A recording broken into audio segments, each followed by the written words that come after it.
burn my eyes, break my bones. I awaken in terror. There's no one left to stand against them.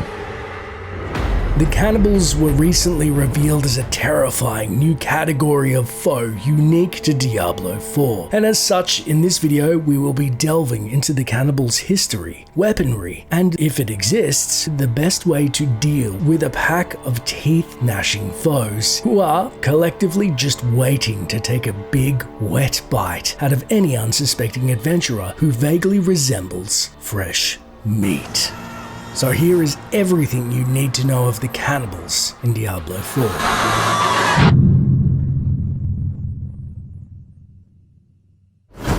The dream continues to haunt me, old friend.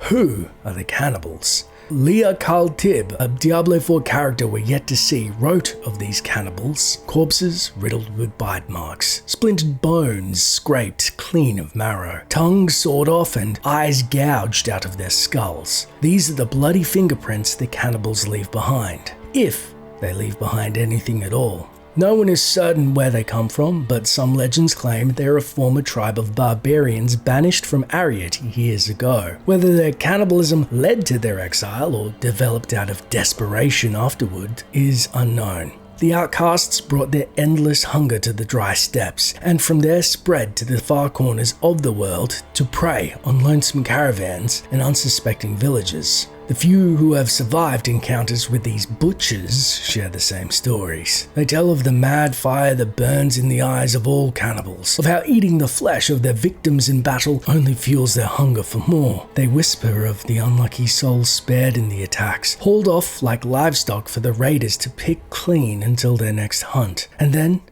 they say no more. The silence speaks for them. Sometimes it is better to die than to live and remember. It always starts with a journey to a distant land. Weaponry of the cannibal. The cannibal family has 4 distinct members. They each have their own unique weapon and a significantly different silhouette or stance to help differentiate them from one another. There are 2 standard melee combatants, one wielding a 2-handed greatsword cleaver, which delivers a slow, sweeping frontal attack, and the other using a lightweight halberd, which allows them to leap at players from a great distance and crash down with devastating attacks. The bruiser uses a spiked club in each hand to deliver intense blows that will stun players if they aren't paying attention. By contrast, the dual axe wielding swarmers can unleash a flurry of frontal attacks that quickly kill if left unchecked. However, this is a less binary pass/fail than the bruiser's stun attack. If the players find themselves surrounded by flurrying swarmers, getting hit by the bruiser's dazing blow would remove all possibility of escape. It's combinations of attacks like these that make this family so deadly.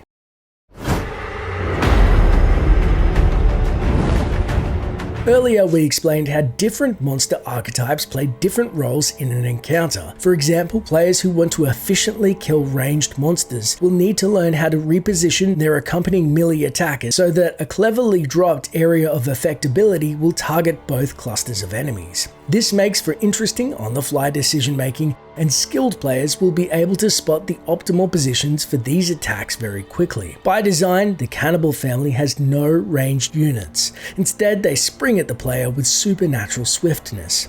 Some may close the gap by leaping over obstacles and would-be competitors, while others will swiftly and deftly maneuver through the other monsters to get the first blood. Hell is coming. I'll talk about the Drowned. So these are monsters of legend in Sanctuary. They haven't been seen in generations, and most people don't even believe that they exist. Diablo 4, a new class of enemy.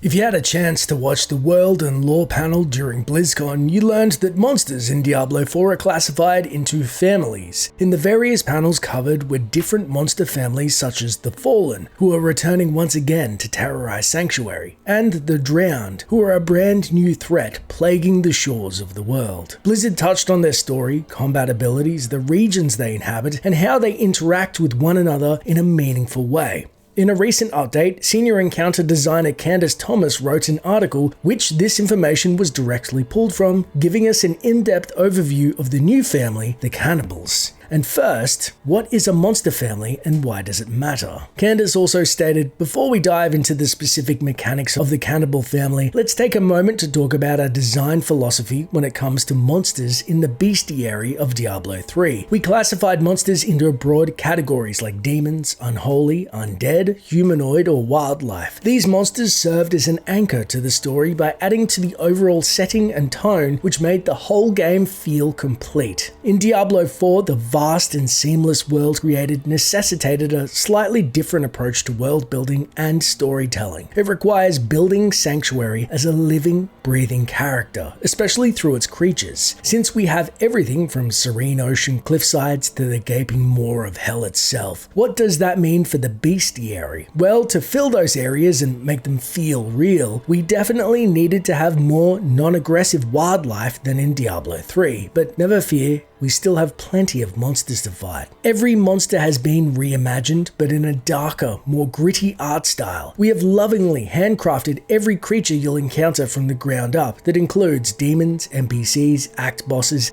and even the skittering critters you can crush underfoot. Though we still pay tribute to some hallmark gameplay such as fallen shamans resurrecting other fallen, we've completely reimagined things in other places. To have these creatures feel more sophisticated and robust, we designed them in what we call monster families and archetypes. Each family has a different combat style and feel. For example, the Drowned family has 5 members in various archetypes: Bruiser, Ranged Combat, Melee Combat, Swarmer, and Dungeon Boss. Each archetype plays a different role in combat. Swarmers like to strike in groups, making AoE attacks feel satisfying. Bruisers are larger monsters with high health values, which make damage over time abilities feel good. Melee combat units act as shields by standing in the way of projecting for their ranged counterparts. Situations like this provide the player with interesting positional dilemmas if they want to focus fire on ranged units. When adding all of this together, each encounter with the Drowned will be slightly different with regard to player positioning and choice of attack. These rich and varied combat experiences are the power of a monster family, which the Cannibal shares. That's it for the video, but what do you think of the new Cannibal's design? A freakish nightmare or more click fodder? One thing's for sure, only time will tell. Also, thanks for watching. If you enjoyed the video, be sure to like and subscribe. And if you're looking to group up in Diablo 4, we're running an awesome lore community on Discord, which is linked in the description. Plus, as people ask where the best lore lies in Diablo 4, I've linked books I reference in this video and others such as the Book of Cain, Adria, and more in the description. Thanks for watching. Until next time, traveler.